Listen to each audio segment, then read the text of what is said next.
فاطمہ کی کہانی۔ کچھ دیر بعد اس کے حواس بحال ہوئے۔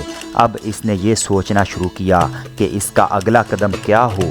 اس کا گھوڑا اور خدمتگار سیولیوکوس کے محل میں رہ گئے تھے، لیکن وہ جو کہتے ہیں کہ مصیبت آن پڑے تو دماغ بھی خوب تیزی سے چلنے لگتا ہے۔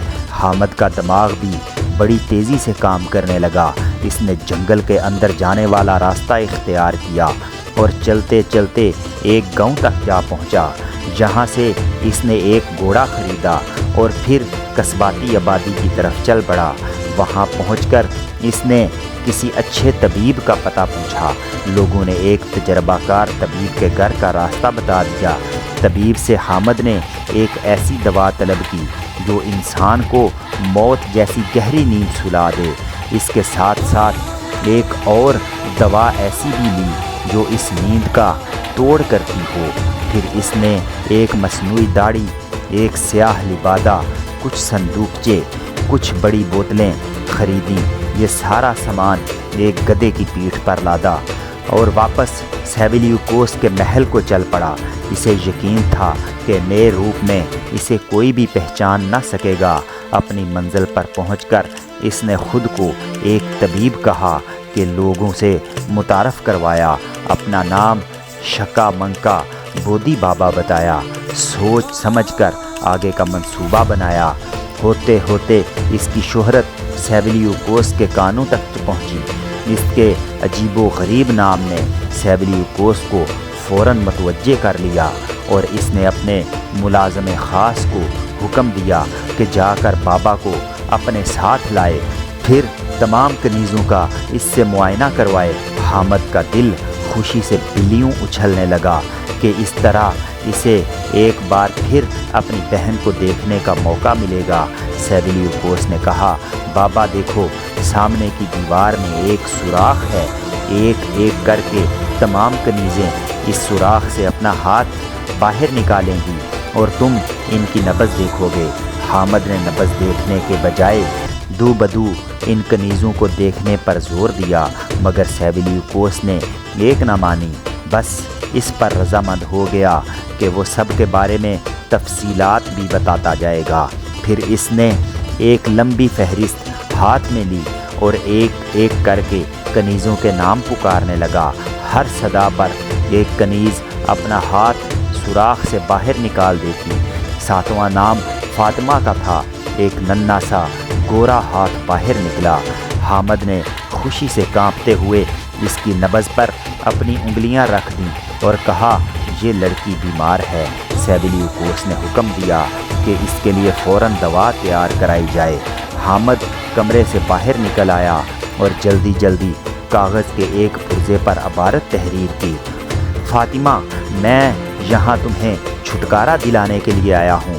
مجھے کامیابی اسی صورت میں ملے گی جب تم میری تجویز کی ہوئی دوا کھا لو۔ اس کے اثر سے تم بظاہر بے جان ہو جاؤ گی، لیکن ڈرو مت، میرے پاس اس دوا کا توڑ بھی ہے۔ اگر تم رضامند ہو تو بس یہ کہلا دینا کہ دوا کا تم پر کچھ اثر نہیں ہوا، میں تمہارا اشارہ سمجھ جاؤں گا۔ حامد نے ایک بار پھر فاطمہ کی نبض دیکھنے کی خواہش ظاہر کی اور اس بہانے وہ کاغذ اسے تھما دیا۔ اس کے ساتھ ساتھ اسے دوا بھی دے دی۔ سیولیوکوس فاطمہ سے بہت متفکر تھا، چنانچہ اس نے بقیہ کنیزوں کا معائنہ دوسرے دن پر ٹال دیا اور حامد سے کہا، اے بابا، مجھے صاف صاف بتاؤ فاطمہ کی بیماری کیا ہے؟ حامد نے ایک لمبا سانس لیا، پھر کہا، حضور، خدا تم پر رحم کرے، یہ کنیز ایک جان لیوا بخار میں مبتلا ہے۔ سیولیوکوس یہ سن کر بھڑک اٹھا، چیخ کر بولا، تم معالج ہو کہ گدھے؟ میں نے اس پر 2000 اشرفیاں خرچ کی ہیں۔ اگر تم اس کا علاج نہیں کر سکے تو تمہاری جان کی خیر نہیں۔ اب حامد کو اپنی غلطی کا احساس ہوا۔ اس نے سیولیوکوس کو دلاسا دیا۔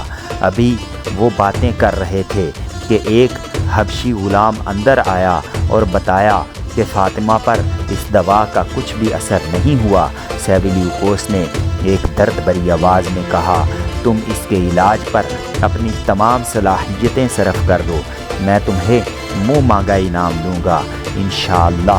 حامد کے حلق سے برائی ہوئی آواز نکلی۔ اندر جا کر حامد نے وہی نیند والی دوا نکالی، پھر غلام کے حوالے کر دی۔ اس کے بعد اس نے سیبلیوکوس سے کہا کہ اسے چند مخصوص بوٹیوں کی تلاش ہے جو جھیل کے کنارے اگتی ہیں۔ یہ کہتے ہوئے وہ تیزی سے باہر نکل گیا۔ جھیل کے پاس پہنچ کر اپنا لبادہ اور داڑھی پانی میں پھینک دی اور خود جھاڑیوں کے پیچھے جا چھپا۔ ذرا دیر بعد اندھیرا پھیل گیا، چاروں طرف سناٹا طاری ہو گیا۔ اس دوران میں حامد کی روانگی کے تقریباً گھنٹے بعد سیبلیوکوس تک یہ خبر پہنچی کہ فاطمہ مرنے کے قریب ہے۔ اس نے فوراً غلاموں کو حکم دیا کہ اس منحوس طبیب کو ڈھونڈ کر لائیں۔ کافی چھان بین کے بعد غلاموں نے اسے یہ اطلاع دی کہ بوڑھا طبیب جھیل میں ڈوب گیا ہے، اس کا لبادہ پانی کی سطح پر تیر رہا ہے۔ اب سیبلیوکوس نے گریہ وزاری شروع کر دی۔ فاطمہ پر موت کی نیند اچھی طرح طاری ہو چکی تھی اور سبھی اسے مردہ سمجھ بیٹھے تھے۔ سیبلیوکوس نے تابوت کی تیاری کا حکم دیا اور فاطمہ کی تدفین کی تیاریاں ہونے لگیں۔